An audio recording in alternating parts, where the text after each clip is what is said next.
Simon, you came across the team with great form today. Coventry ladies have only lost once this season, but your girls put on a really good performance and contained them for considerable periods.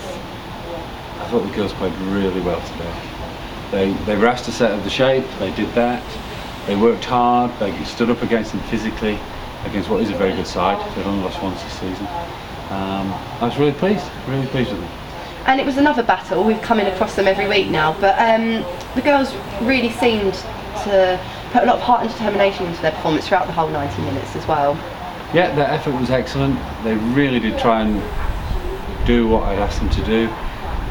Overall, I just think we're lacking a little bit of fitness. Some people don't train as often as I would like through work commitments. We can't get away from that. It's where we are.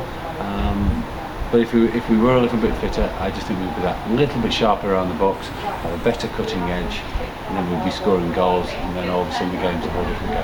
And I guess the cutting edge and the difference between us and Coventry was that clinical ability to finish, but there was something in the build-up for the first goal from the sidelines that didn't seem quite right. Can you fill us in on what happened?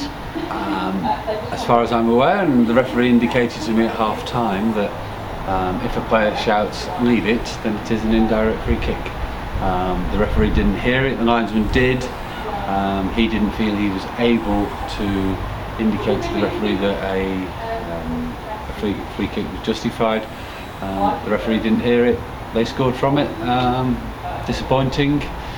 Would I like it to have been flagged up? Yeah, of course I would, because they wouldn't have scored a goal. We'd have had the free kick and we'd have been in their half, not in our box, trying to defend what ultimately resulted in being a goal.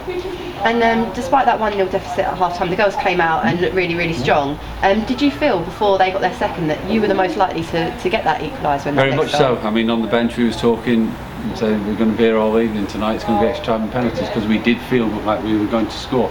And again, we had some good build-up play, got to the 18-yard box and just didn't quite have the rub of the green to go on and get that goal. And then ultimately we did concede at the other end. But that was as we were starting to push forward. So yeah, overall, I'm pleased with the girls, really am. And the girls are really beginning to embed and get that team shape and certainly a bit more consistency. And they look quite strong at the back. Certainly the defensive shape seems to be intact. Yeah. Overall, defence, midfield, forwards, into position when we were out of possession, and we tried to make the pitch bigger when we were in possession. Did that.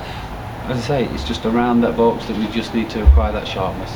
And with the standard of the league being so high, there's no respite. Next week it's a trip to Cardiff. What will you be looking to do this week in training to get the girls prepared for that trip? Exactly as we did last week. And hopefully nick a win and just kind of get the confidence back up for the girls, do you think? We'll lose a draw. Hopefully we go there and put up a good performance, do well, show what we can do, get fitter, and then that'll take us on to Charlton the week after, Tottenham Hotspur the week after that. And we will get fitter and we will get better. And we are improving as time goes on. Thank you. You're Cheers. welcome.